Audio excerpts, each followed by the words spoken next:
Caroline Hoch's body to prove that she was poisoned, Johann Hoch could not be charged with murder. And friends, after a year in prison for furniture swindling, he was released in 1900.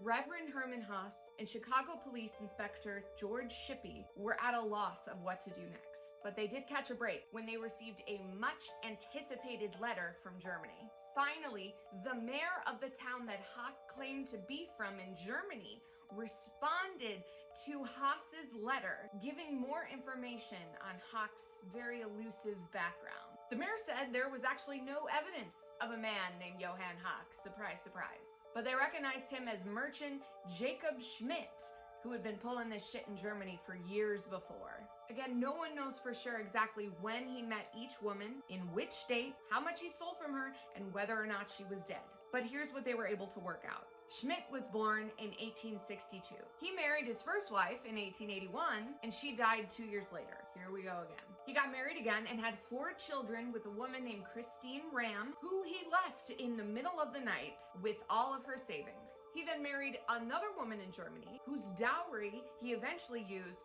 to skip out of Germany altogether. Hoch needed to flee because he was being hounded by the German police for, unsurprisingly, bankruptcy and fraud. On the boat to America, he courted a poor servant girl, married her once they hit land, and somehow she was dead 2 months later. Hoch ended up with every cent she had been able to save up as a servant girl and started a new life in Chicago.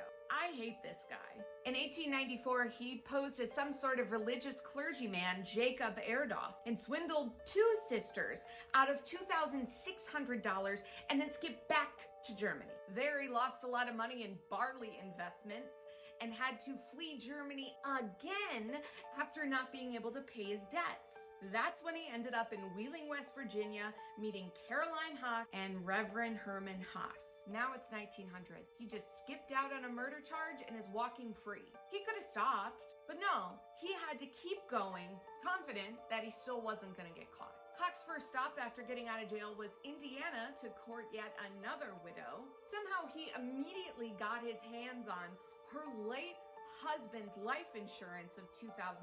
I don't know how he pulled that off. He convinced the widow and her 15-year-old daughter